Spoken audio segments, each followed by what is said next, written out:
만약에 이분이 계속 신용불량자라고 치면 생계가 마련이 안 되기 때문에 기초생활수급자들도 많고, 그러면 결국에는 이 모든 것들은 정부가 지원을 해줘야 되고, 그 정부의 재원은 다 우리의 세금이기 때문에 이분들이 그냥 좋은 곳에 가서 잘 일을 할 수 있는 환경을 만들어주는 것들이 사실상은 진짜 세금이 복지에 쓰일 수 있도록 하는 방법이거든요.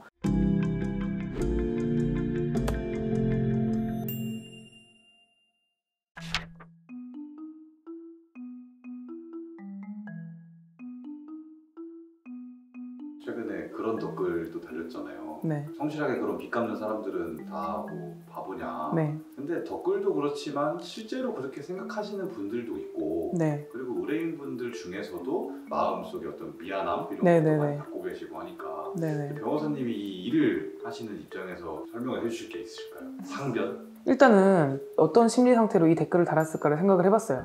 왜냐면은 실제로 정말 개인회생을 고려하고 있는 절박한 분들은 이런 생각을 일단 하지 않거든요.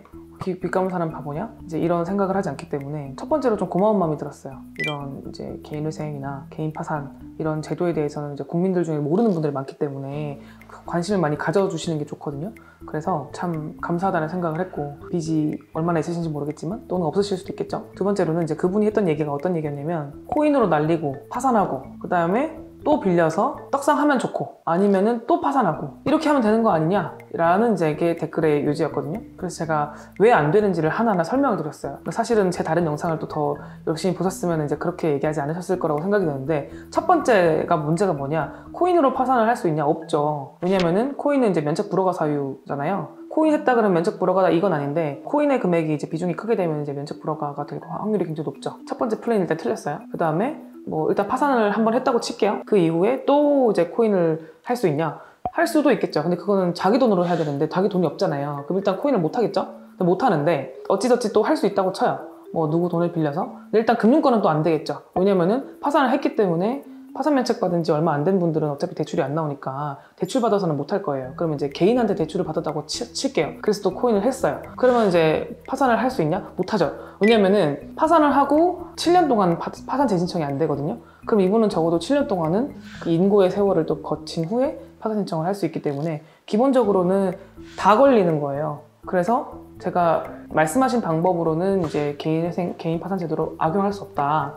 그러니 걱정하지 않으셔도 된다. 이제 이렇게 안내를 드렸는데, 그만큼 이 채무자들에 대해서 채권자들 또는 일반인들이 가지는 오해도 굉장히 많고, 또 채무자 스스로도 가지는 빚을 냈으면 절대적으로 갚아야 되는 게 맞다. 그건 맞죠. 왜냐면 내가 갚기로 약속하고 돈을 빌린 거기 때문에. 하지만 빌릴 때는 정말 그렇게 생각하지 않았는데 그 이후에 사후적으로 너무 많은 사고들이 있을 수 있는 거잖아요. 그 개인회생을 하시는 분들 중에서 미리 그런 것들을 계획하고 하시는 분들은 일단 저는 못 봤어요. 그만큼 정말 절박하고 이 사람을 구제해줘야만 하는 케이스들이 굉장히 많고, 사람들이 이거를 나무를 보는 관점에서는 어떻게 돈을 이렇게 빌리고 떼먹을 수 있지? 이렇게 생각을 하시지만, 조금 더 큰 틀에서 봤을 때는 이런 채무자들이 신용불량자들에서 구제가 되어야 나라의 경제가 좀 원활하게 돌아가는 부분이 있어요. 만약에 이분이 계속 신용불량자라고 치면 멀쩡한 직장을 다니지 못하는 경우들이 많고, 왜냐면 통장 사용 못하죠. 그리고 사대보험 가입 안 되죠. 이러다 보니까 좀 음지에서 생활하시는 경우가 많기 때문에, 그러면은 이분들은 결국에는 생계가 마련이 안 되기 때문에 기초생활수급자들도 많고, 그러면 결국에는 이 모든 것들은 정부가 지원을 해줘야 되고, 그 정부의 재원은 다 우리의 세금이기 때문에 이분들이 그냥 좋은 곳에 가서 잘 일을 할 수 있는 환경을 만들어주는 것들이 사실상은 진짜 세금이 복지에 쓰일 수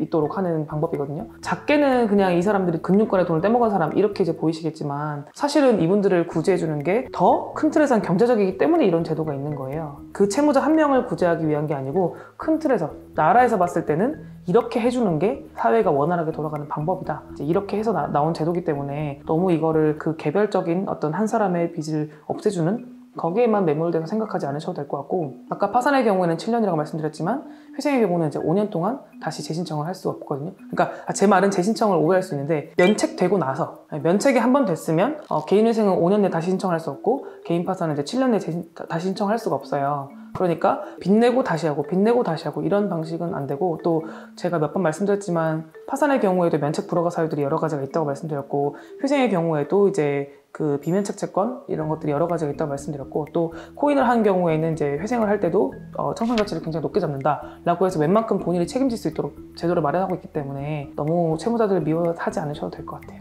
네. 이상입니다.